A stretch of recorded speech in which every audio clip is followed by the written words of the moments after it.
So SCL and more talk about master modes or combat mode or nav mode, name to be determined later. Did watching that allay any fears? Did that change my mind? Did that change my perspective on what is going to be? I mean, realistically, this is the change that we've been talking about for years. This is the other shoe kind of hitting the floor. This is, the acceptance of the fact that the Star Citizen, the way that ships interact with each other in combat in space is not really compatible with the universe as it's built out. It does not it works. It provides I would argue it provides a very good travel experience, but it doesn't provide a very good combat experience. And so I sympathize very heavily with the idea that this is not going in a good direction and it's possibly time to course correct. And so I applaud CIG's effort to do so. Now, we've talked about this in depth many, many times over the years.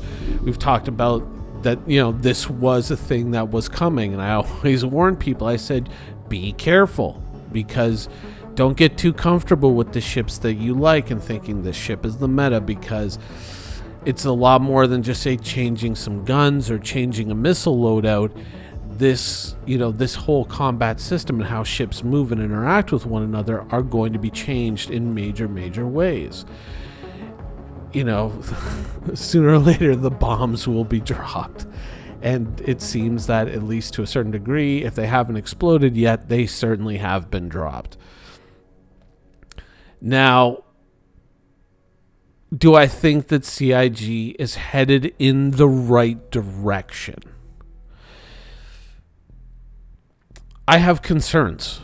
I still have concerns. I appreciate the fact that they're kind of looking at it from a Squadron 42 perspective, but I think that, unfortunately, when I heard the list of ships and they're talking about the Hornet and they're talking about the Gladius, the Arrow, things like that, and these are the ships, the fighters basically, and heavy fighters that they are testing the system on, that it is negligent to not look at other ships. I mean, I would take that list and I would basically double it, and I would add the Caterpillar, the Hammerhead, the Mole, the Reclaimer.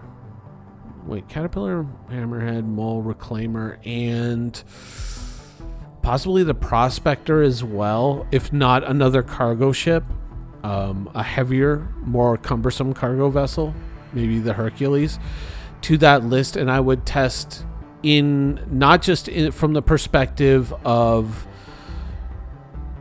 Squadron 42, but from the perspective of Star Citizen as well, because it would be one thing to kind of create a system that works for that limited slice of ships that you're going to have access to in Squadron 42, but then you might be closing yourself off from certain uncomfortable realities when it comes to the myriad of other vehicles that are available in Star Citizen.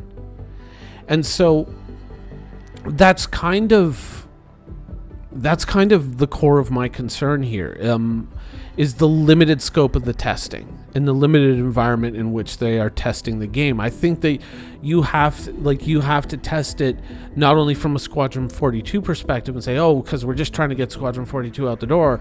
You can't make this change independent of Star Citizen and then just expect it to just graft onto Star Citizen. Now, truth be told, it can be altered beyond Squadron 42, and we could look at two separate flight models or two slightly divergent branches of flight models in both games, true. And that could be a way that you could kind of have your cake and eat it too. But my concern is that in the rush to address the problem of unsatisfying combat in Squadron 42, what we might do is not really correct the problem, but instead shift the load of the problem off of this one small tranche of ships and then just dump it on the rest. because when you move out of Squadron 42 into the persistent universe, the parameters of your game change immensely. You have to think about, what can I bring to the surface of the planet? What kind of armor? One day we're going to have to worry about what kind of armor we bring to the surface of the planet. Is it going to mesh up well with the environmental effects? Are we going to have to bring a vehicle to go do a ground mission and then drive 30 or 40 kilometers because of wind storms or ion storms or whatever, and we just can't fly over the target? We're going to have to think of a lot of these things in Star Citizen, and it's going to bring into relevance a lot of ships that Squadron 42 doesn't see. And so I think that developing a flight model, a combat flight model in an open world PvP game that was developed only from the point of view of fighters and light fighters, medium fighters, and heavy fighters could in fact be like a tragic oversight in that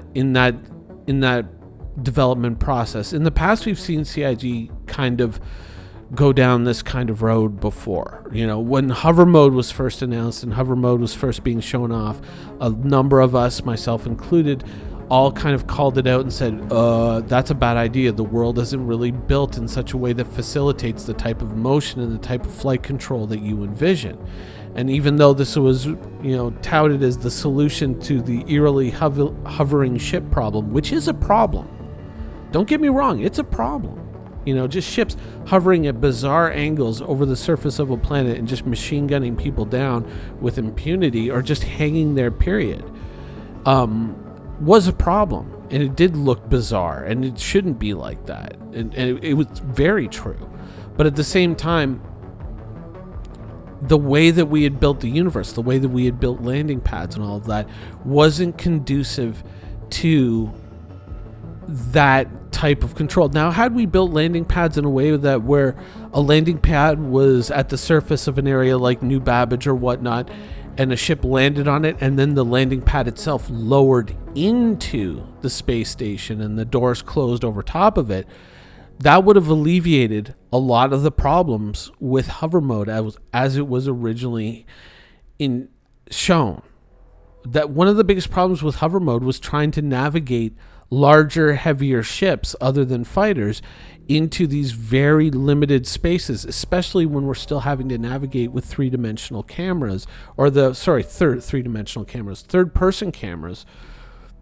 When we were forced to do that and navigate in that fashion, that, along with this new control, or this new control scheme, it just didn't work, because the idea wasn't unsound, but the tools that we had to deal with these new parameters and these new problems were completely insufficient, and these tools are nowhere even on the horizon now. 3 years later, we still don't have them. Like a three-dimensional display that shows your ship relative to the landing pad and showing you kind of like a 3D radar image map so you can navigate your ship in and land it. We had like a very primitive version of that years and years and years ago, but it didn't really show everything around you. It just kind of showed you relative to the landing pad. But Elite Dangerous has a vastly superior landing system than Star Citizen, and they've had that for years. We need something like that in the game prior to bringing in something like hover mode. But we instead did it back asswards. And so hover mode, some people would argue it's still in the game realistically. Not really. A very limited version of it, is there in spirit, but it's realistically, it's nothing like it originally was. And that was an idea that was kind of developed from this very limited point of view. It wasn't looking at the game as a whole. It was just trying to think of what's the genius 5000 IQ solution to this problem. Oh, here it is. The problem is that we didn't take into account the universe that we had already spent millions of dollars and countless years building. Instead, we developed it as if that universe didn't exist or we were going to replace everything in it. And surprise, surprise, turns out we don't want to do all that work. So we have to kind of scrap the system because the system was not compatible with the world as it was built. And that's kind of the same problem that nav mode is proposing, is that we're kind of looking at a very narrow sample in an alternate version of the Star Citizen universe where it's mostly fighter combat, and we're using that to define a world where you're going to have frigates and destroyers and somebody who wasn't checking their corners and you're welcome. And yeah, like we're going to have all these heavy ships. You know, we got corvettes coming in. We have heavy gunships like the Hammerhead. We have to consider these ships. I would say honestly that if we are going to go ahead with this combat mode, nav mode, all this stuff, fine. But you've got to add 5 more ships to the list. Caterpillar, Hammerhead, Reclaimer, Starfarer, and Mole or Prospector. I would suggest the Mole over the Prospector. Not that I'm not picking favorites there. I'm just saying because the Mole is a little bit more ponderous. And test those out in a version of the PU against those fighters. Test them out in a situation where they now have to deal with these new mechanics in the presence of these fighters and use that to inform the final product that you intend to bring to the Star Citizen universe. That's the big play. Just using it, basing it off of the fighters, and then kind of just saying, oh, let's bring it to Star Citizen and then see what happens later on. I need to, I know that some people say, oh, well, they'll obviously do that at some point. No, I need to hear them say those words. Like, we don't need another hover mode. We don't need another Theaters of War. When it's like, hey, where did all this Morozov armor and where did this Cutlass Steel come from? Oh, guess Theaters of War got canceled, quietly. But if we're gonna do this, and we're the other shoe is dropping, and we are officially changing this flight model in such a drastic way. Well, not really changing the flight model, but changing the parameters in which we interact with this flight model. I think that's a better way to put it. If we're going forward with this, we gotta test a wider pool of ships before we can kind of sit there and just say, I think we got it. Because if you're just saying you're only testing fighters in a Squadron 42 perspective, you don't got it.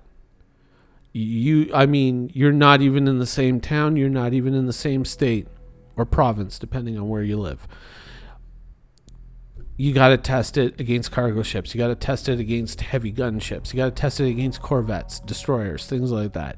You got to test it against everything. And then when you've tested all of that and you've seen how those things interact and you have put it in the hands of players to see what, tomfoolery that we can get up to, because guaranteed, as you admitted in your own show, we tend to get up to some stuff that even you didn't think was possible in the game. And once we got all that figured out, and once we've tested it in that way, then you can sit down on the Star Citizen Live and say, I think we got it. Thank you for watching. So if you want to keep up with the latest and greatest in Star Citizen and Squadron 42's development, please follow us on our social media channels. See you soon.